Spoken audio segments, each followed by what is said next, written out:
Break के बाद रुक करेंगे यूपी बुलेटिन की ओर, जिसमें हम बात करेंगे बरेली की, जहां दोषी देवर को भाभी से दुष्कर्म करने पर कोर्ट ने उम्र कैद की सजा सुनाई है, साथ ही 1 लाख का जुर्माना लगाया है। क्या है मामला, देखिए इस रिपोर्ट में।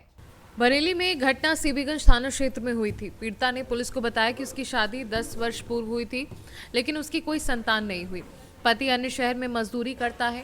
पीड़िता घर में अकेली रहती है। उसको अकेला देख तहिरा देवर यूसुफ ने उसे बहला फुसला दिया और कहा कि मेरे 2 बच्चे हैं, पत्नी गर्भवती है, उससे होने वाला तीसरा बच्चा पीड़िता को दे देगा।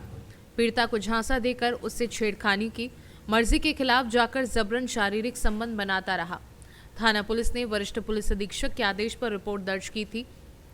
विवेचक ने 15 जून 2023 को आरोप पत्र न्यायालय में दाखिल किया। अभियोजन की ओर से न्यायालय में 7 गवाह और 8 साक्ष्य पेश किए गए। भाभी से दुष्कर्म करने के दोषी तहेरे देवर को अपर सत्र न्यायाधीश रवि कुमार दिवाकर ने आजीवन कारावास की सजा सुनाई है। 2 साल बाद बुधवार को आए फैसले में दिगंबर सिंह शासकीय अधिवक्ता व चिकित्सीय रिपोर्ट और गवाहों ने अहम भूमिका निभाई है।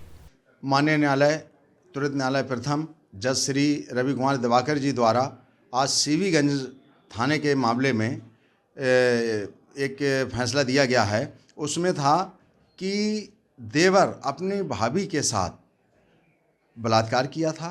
जो भाभी थी उसके शादी से लगभग 10 वर्ष तक कोई संतान की नहीं हुई थी।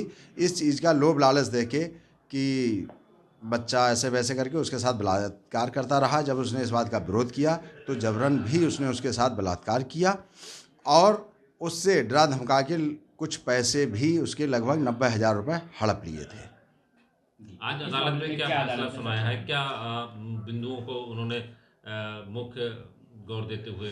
माननीय न्यायालय श्री जज रवि कुमार दिवाकर जी द्वारा किष्किंधा कांड का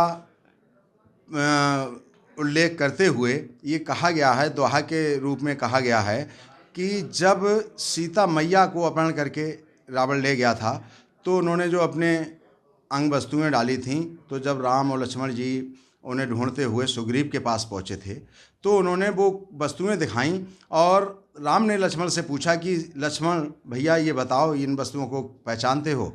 तो लक्ष्मण ने रोकर कहा कि वो मेरी सीता मैया थीं और मैंने आज तक उनका कभी सिर्फ चरण वंदना करने के अलावा कभी चेहरा नहीं देखा, तो मैं उनके बाजू बंद और वो कुछ नहीं पहचान सकता। सिर्फ पैरों की चरण वंदना करता था, इसलिए सिर्फ पैरों की जो वस्तु थी उसे पहचान सकता हूँ पायल। तो आज के देवर को दोषी मानते हो, किस तरीके से सजा सुनाई?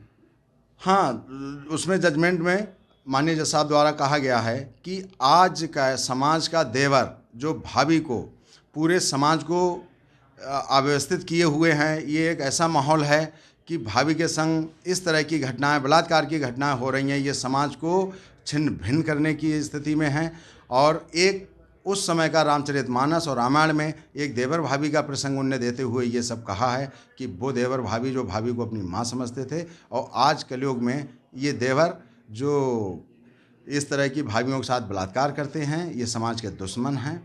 और उसमें उन्होंने एक बहुत अच्छी पंक्तियाँ डाली हैं कि माँ ने बेटी से कहा था कि बेटी बाहर मत जाया करो, बेटी खिलखिलाया मत करो, बेटी घर में रहा करो।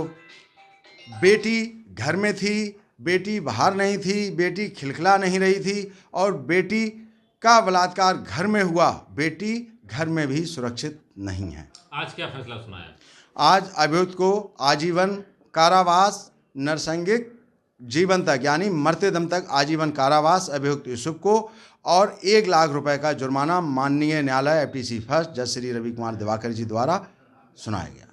बरेली से सी न्यूज संवाददाता बीएस चंदेल की रिपोर्ट। फर्रुखाबाद में तेज रफ्तार कार व टेम्पो की आमने सामने टक्कर हो गई, जहां दुर्घटना में 2 लोगों की मौत हो गई। आइए देखते हैं ये रिपोर्ट। फर्रुखाबाद में तेज रफ्तार कार व 3 साल पहले कबाड़ में बिका टेम्पो देर शाम आमने सामने टकरा गए। दुर्घटना में घायल टेम्पो चालक सहित 2 लोगों को सामुदायिक स्वास्थ्य केंद्र बरौन में भर्ती कराया गया, जहां डॉक्टर ने चालक को मृत घोषित कर दिया। दूसरे घायल किशोर को रेफर किए जाने पर जिला अस्पताल लोहिया में भर्ती कराया गया है। कुछ देर बाद उसकी भी मौत हो गई। फर्रुखाबाद से सी न्यूज संवाददाता आदेश शर्मा की रिपोर्ट। हमीरपुर में सड़क सुरक्षा को लेकर मानव श्रृंखला बनाई गई है, जहां डीएम घनश्याम मीणा के नेतृत्व में मानव श्रृंखला का निर्माण किया गया। देखिए ये रिपोर्ट। हमीरपुर में सड़क सुरक्षा को लेकर बनाई गई मानव श्रृंखला डीएम घनश्याम मीणा के नेतृत्व में 2.7 किलोमीटर लंबी मानव श्रृंखला का निर्माण किया गया। यातायात नियमों का पालन करने की लोगों से अपील की गई। डीएम ने सड़क सुरक्षा जीवन रक्षा संबंधित शपथ लोगों को दिलाई। यातायात नियमों का पालन करने से सड़क दुर्घटनाओं में कमी आएगी। मुख्यालय के लक्ष्मीबाई तिराहे से रैली निकालकर लोगों को जागरूक किया गया। जनपद में लक्ष्मीबाई तिराहा से लेकर जो पुलिस चौकी है शहर के अंदर अवस्थित, वहाँ पे 2.7 किलोमीटर की मानव श्रृंखला का निर्माण किया गया। साथ ही हम लोग ने सड़क सुरक्षा संबंधी शपथ भी ली।